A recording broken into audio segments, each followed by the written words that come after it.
Yes, hello. Magandang araw sa inyo mga peeps. Ito na naman ako para magbigay ng kaunting kaalaman or tips ukol po dito sa content monetization policy ni Meta. Ayan.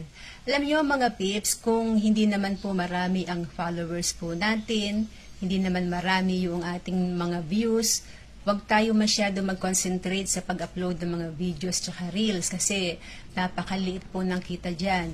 Imagine, meron ng million views pero ang liit din ng kita.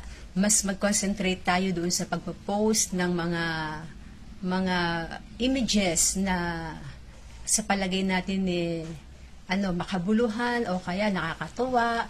Yung mga text na mga shoutout ninyo na may kabuluhan, ayan, na talagang nakaka-attract ng attention ng ating mga viewers. Ayun, medyo mas malaki pa po yung earnings po doon sa tinatawag na performance bonus kaysa dito sa mga videos and reels. Wag tayo dyan masyado mag-concentrate. Although, syempre mag-upload din tayo nun kasi baka malay natin mag-trending, di ba?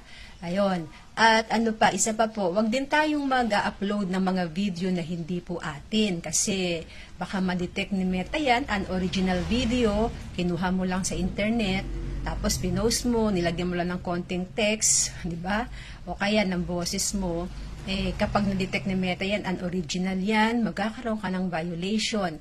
So kapag binura mo naman yon, naku po, it takes a month, even a year, bago mawala yung violation na ipinahataw sa'yo ni Meta. Ayun. Kaya ingat-ingat tayo. Pati doon sa pagre-remix, minsan dahil masyadong konti yung ating performance, mas marami yung unoriginal video do sa remix. So yun, minsan didetect ni Meta na unoriginal content. Kinakailangan mas marami pa rin yung video ninyo para wag maging unoriginal video ito.